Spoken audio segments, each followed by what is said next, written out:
Yves Fleuriot. Je suis né le 24 juin 1927 à Auxerre, dans l'Yonne.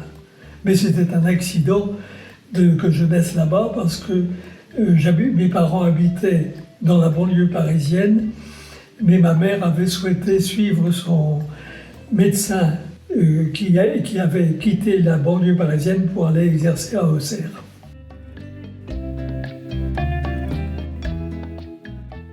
Je suis arrivé en Normandie parce que, après la crise économique de 1935, mon père, qui était dans une librairie, a perdu son emploi. Et ma mère avait une sœur qui habitait Vire. Et cette sœur-là nous a invités à venir chez elle, passer quelque temps pendant l'été 1935. Donc mes parents sont venus avec moi dans les bagages. Et puis finalement, nous sommes restés à Vire. Voilà. Donc j'habite à Vire depuis 1935.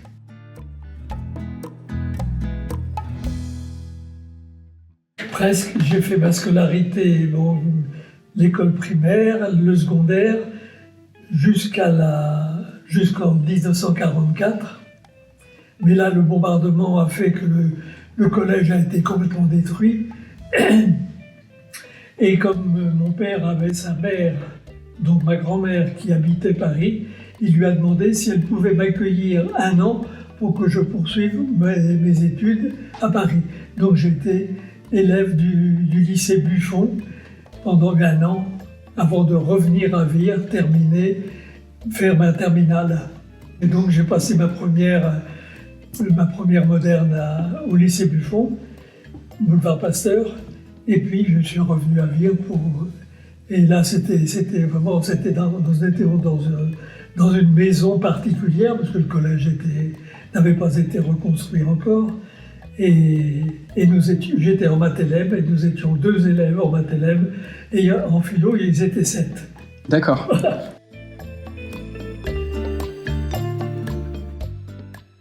Je n'y pensais pas du tout, parce que mes professeurs m'avaient orienté vers le professorat. Ils m'avaient dit « Vous feriez un excellent professeur de maths ». Donc j'ai suivi les cours de la fac, et pour les financer, parce que mes parents étaient pauvres, donc pour les financer, je suis devenu pion, puis prof de maths dans un établissement privé. Mais finalement, j'étais dégoûté à la fois d'enseigner et également par la matière elle-même, parce que c'était très, très vaporeux, c'était pas du concret, vous voyez, et je me sentais plutôt apte à faire quelque chose de concret. Et donc, après 2 années à peu près infructueuses, je suis parti faire mon service militaire et je suis rentré. Et quand je suis rentré, je suis allé trouver un ami.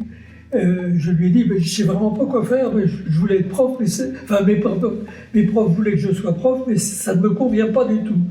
Et il m'a dit, mais tu devrais être expert comptable. Et je lui ai dit, qu'est-ce que c'est que ça? Il m'a dit, moi je ne peux pas te l'expliquer, mais j'ai mon oncle qui est au-dessus, qui est conseiller fiscal et qui pourra te renseigner. Voilà, et donc je me suis mis à étudier, donc j'ai acquis le niveau du CAP en 1 mois, puis le niveau du brevet professionnel en 5 mois, et comment dirais-je, je suis rentré dans l'ordre par la petite porte comme comptable agréé en 1950. Voilà, j'ai été reçu dès la première année, donc après 5 mois c'est ça, donc entre le moment où j'ai découvert la profession au mois de novembre 1949 et j'ai passé le brevet professionnel en mai 1950.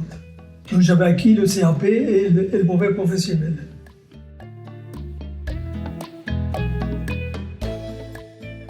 J'ai écrit à l'ordre pour demander mon inscription comme comptable agréé. Donc c'était un monsieur Catrin, qui était expert comptable à Caen, qui a été chargé de mon enquête. Donc je suis allé le voir et j'ai dû lui convenir puisqu'il a émis un avis favorable.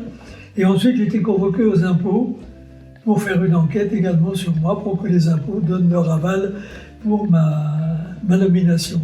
Et donc je suis devenu comptable agréé en octobre 1950.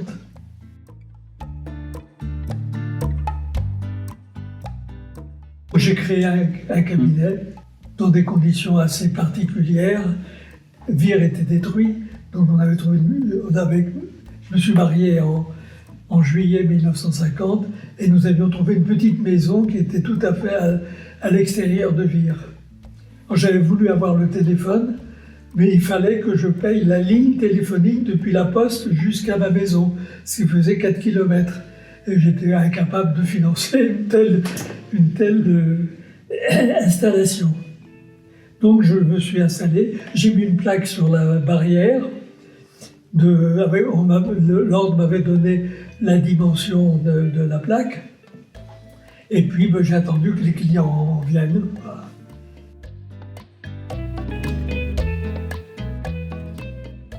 J'ai été aidé au départ parce qu'il y a eu toute une opération de contrôle des artisans du bâtiment dans la région. Et donc les inspecteurs allaient visiter les entreprises et disaient « Bon, montrez-moi votre comptabilité ». « Mais j'ai pas de comptable ». Et alors les inspecteurs ont été chics et ils leur disaient « Il y en a un qui vient de s'installer, allez donc le trouver ».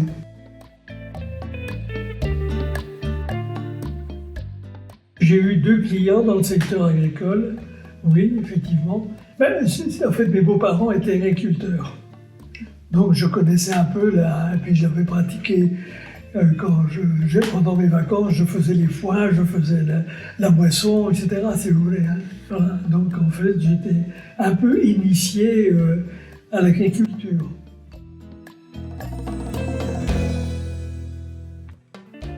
Il y avait un expert comptable et 2 comptables agréés. J'ai fait une visite de courtoisie à l'expert comptable, qui était un monsieur Patry. Alors il m'a dit qu'il était très sensible à ma visite de courtoisie, et il m'a dit « Je vais vous donner un bon conseil. Premièrement, n'achetez jamais de machine à écrire, c'est vraiment inutile. Deuxièmement, n'achetez surtout pas de machine à additionner, c'est pas fiable. Un bon conseil pour vous, ce qu'il faut pour être un bon comptable, il faut un encrier, un porte-plume et un grattoir. Tout le reste, c'est du bidon. » D'accord. Je n'ai pas suivi ses conseils.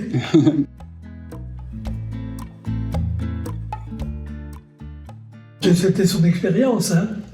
Voilà. Donc en fait, je me suis vite... Mes premières économies, c'était pour acheter une machine à additionner, puisqu'à l'époque, il n'y avait pas de machine à calculer.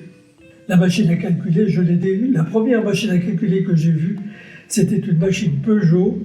J'allais au SICOM tous les ans, et je l'ai trouvée, et elle pesait 25 kilos, et elle valait plus cher qu'une voiture.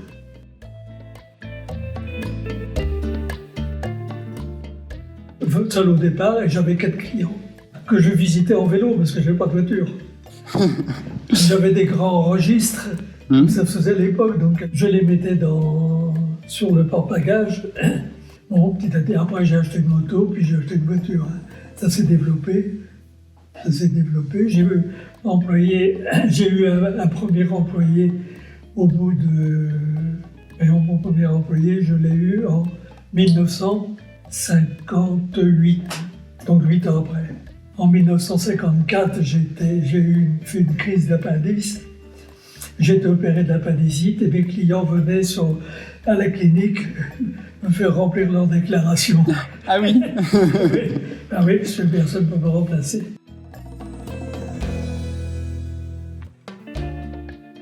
Petit à petit, ma clientèle s'est étoffée et elle a pris un essor. Lorsque cet expert comptable que j'avais visité est décédé, j'ai repris la clientèle. Il avait une petite clientèle, il avait une vingtaine de clients, vous voyez, une vingtaine de dossiers. Il n'y en a que 2 qui n'ont pas accepté de venir avec moi, qui sont partis à la Fiduciaire de France. Et parce qu'après le décès de cet expert comptable, les 2 comptables agréés étaient décédés aussi, et il ne restait plus que la Fiduciaire de France et moi, qui avait essayé de m'embaucher d'ailleurs. Et après, donc, au fur et à mesure, donc, je me suis aperçu que ma formation était incomplète, donc j'ai voulu préparer le diplôme. Donc j'ai passé le certificat supérieur de révision comptable, c'était dans les années 60. Donc je l'ai obtenu. J'avais passé entre-temps le diplôme de commissaire aux comptes. Il y avait un diplôme, il y avait un examen, ce qui m'avait permis d'exercer la profession de commissaire aux comptes et de faire partie du conseil régional des commissaires aux comptes dont j'étais membre pendant 6 ans.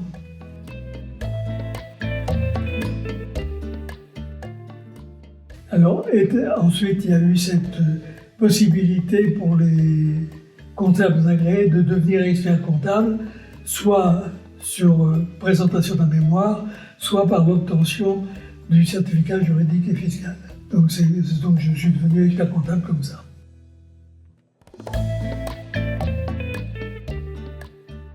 Non, en termes de relations. La meilleure preuve, si vous voulez, c'est que les experts comptables sont venus me chercher en me proposant de rentrer au conseil régional de l'Ordre. C'était en 68.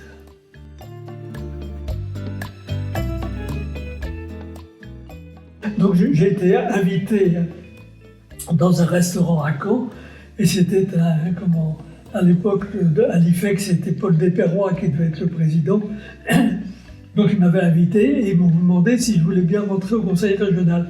Moyennant quoi, je m'interdisais de postuler à un poste de vice-président ou de président, et je restais comptable agréé, enfin expert comptable, mais sans plus.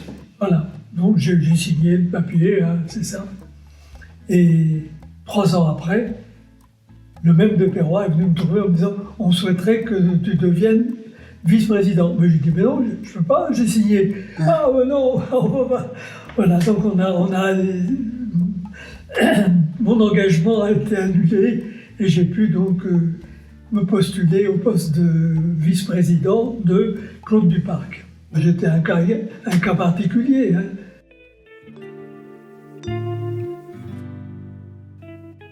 Voilà, donc je suis devenu vice-président de Claude Duparc, qui a été très chic avec moi et qui m'a initié un peu à tout. Avec lui, j'ai rencontré le directeur régional des impôts, j'ai rencontré le préfet de région de Haute-Normandie, j'ai rencontré beaucoup de présidents de chambres de commerce, notamment de Rouen et du Havre. Donc il m'a vraiment mis dans le bain, ce qui m'a permis, lorsque j'ai été élu président, de pouvoir assumer mes fonctions avec une certaine efficacité.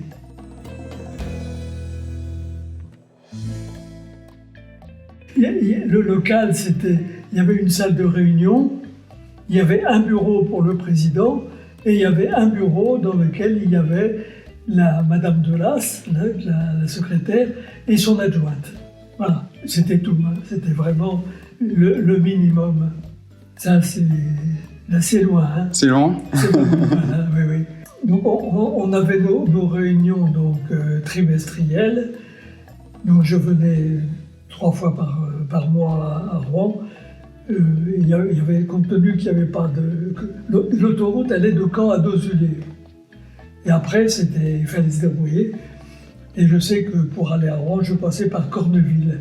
Il y a une fameuse côte là, et quand on était coincé derrière un camion, on ne pouvait pas le doubler. Donc il me fallait 3 heures. 3 heures pour aller de Vire à Rouen. Donc je partais le soir à 9h de chez moi, j'arrivais à minuit au Novotel du Madrier, et puis à 8h du matin, j'étais au conseil régional. Je repartais à 7h du soir pour rentrer chez moi. C'était des longues journées. C'était des longues journées.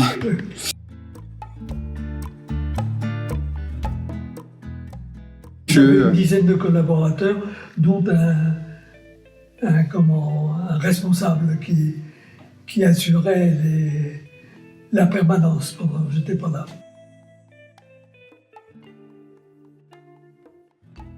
Ça n'était pas systématique, mais chaque fois qu'un client avait besoin d'un conseil sur un plan social ou fiscal ou autre, ou même de gestion, je lui apportais mes conseils, c'est sûr, oui. Non, c'était une relation de confiance, si vous voulez.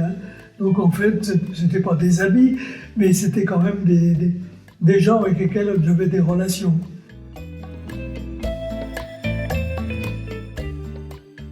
j'ai jamais... Non. Non, ben, si vous voulez, ce qu'il y a, c'est que j'ai dû faire partie... Il y avait un syndicat des comptables agréés de la Basse-Normandie et j'ai dû faire partie du comité. Hein. Je me souviens qu'une fois, le président de cette association ne pouvait pas se rendre à un congrès national du syndicat des comptables agréés et je l'avais remplacé. Et j'avais été horrifié par la façon dont s'était déroulée cette réunion.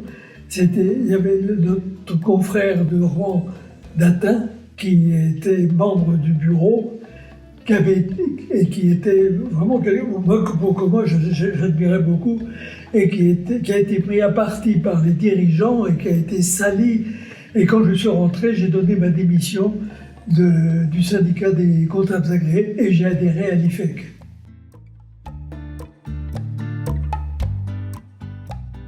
J'ai commencé donc avec ce conseil de n'avoir qu'un porte-plume, un encrier et un grattoir. J'ai commencé comme ça et j'ai fini en envoyant mes déclarations en télétransmission à l'administration, les déclarations de mes clients. En 1960, j'ai équipé mon cabinet en cartes perforées. Dans mes bureaux, il y avait une perfo et une vérif, et j'envoyais mes cartes à traiter à un centre qui était à Caen. Il y avait une société dont j'étais membre, j'étais actionnaire, et une année, il y a eu un fort orage, au bout de 2 ans à peu près, il y a eu un fort orage sur Caen, le local a été inondé, et les cartes ont nagé dans l'eau, donc elles étaient devenues inutilisables. À ce moment-là, j'ai changé, et j'ai acheté une machine comptable. Une RUF, qui m'a permis de simplifier le travail et de le rendre plus sûr. Voilà, donc j'ai eu ça. Après, je suis passé à la machine automatique, c'est-à-dire qu'en fait, il y avait des fiches à rentrer sur une machine. Ça travaillait en duplication. Il y avait sur le rouleau de la machine à écrire, il y avait un journal. Et il y avait les mots me manquent, hein. Donc il y avait quelque chose qui était fixé sur le chariot et dans lequel on introduisait les fiches, et par duplication, on pouvait inscrire une opération sur la fiche et sur le journal. Quand on débitait, il fallait appuyer sur une touche jaune, verte, et quand on créditait, on appuyait sur une touche rouge. Voilà, ça permettait d'avoir un journal et d'avoir donc des fiches qui représentaient tous les comptes de la comptabilité. Hein. Voilà. Et puis finalement, ça a marché comme ça jusqu'en 1980 où j'ai acheté mon premier ordinateur.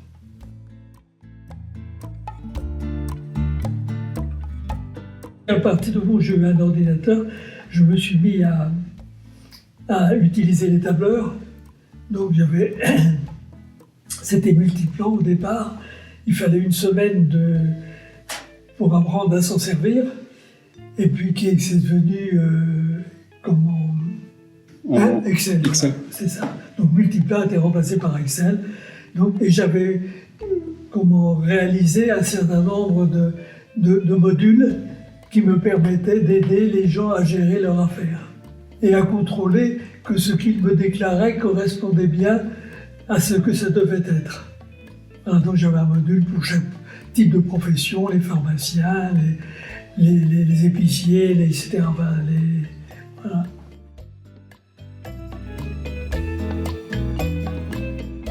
Jusqu'en 1996. D'accord. J'avais 69 ans quand j'ai cessé l'activité. Enfin, mon fils m'avait rejoint, hein, mon fils aîné, qui avait fait son stage chez Godefroy, et est venu est rentré au cabinet à la fin de mon mandat de président, parce que j'étais vraiment crevé, parce que j'étais en même temps 3e adjoint de la ville de Vire. D'accord. À la mairie, et j'étais chargé des finances.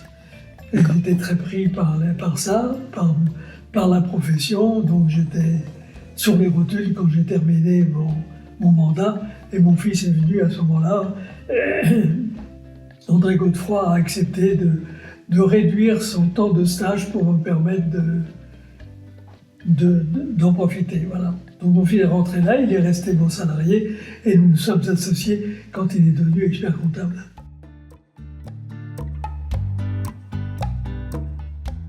Sans problème, voilà. Donc on a été associés pendant 4-5 ans.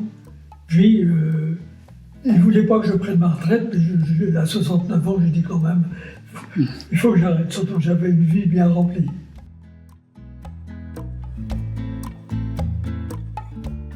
J'aspirais à quitter ce métier que j'ai beaucoup aimé. Hein. J'ai beaucoup aimé le métier d'expert comptable. C'est vraiment un métier qui ouvre un horizon très large. Et je crois qu'il est gratifiant. Moi, j'étais en même temps aussi expert judiciaire et commissaire aux comptes. Hein.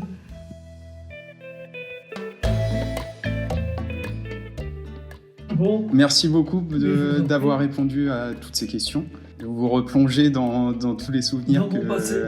Dans mon passé, oui. Mais qui me reste quand même, en gros, assez présent à l'esprit, malgré mes années.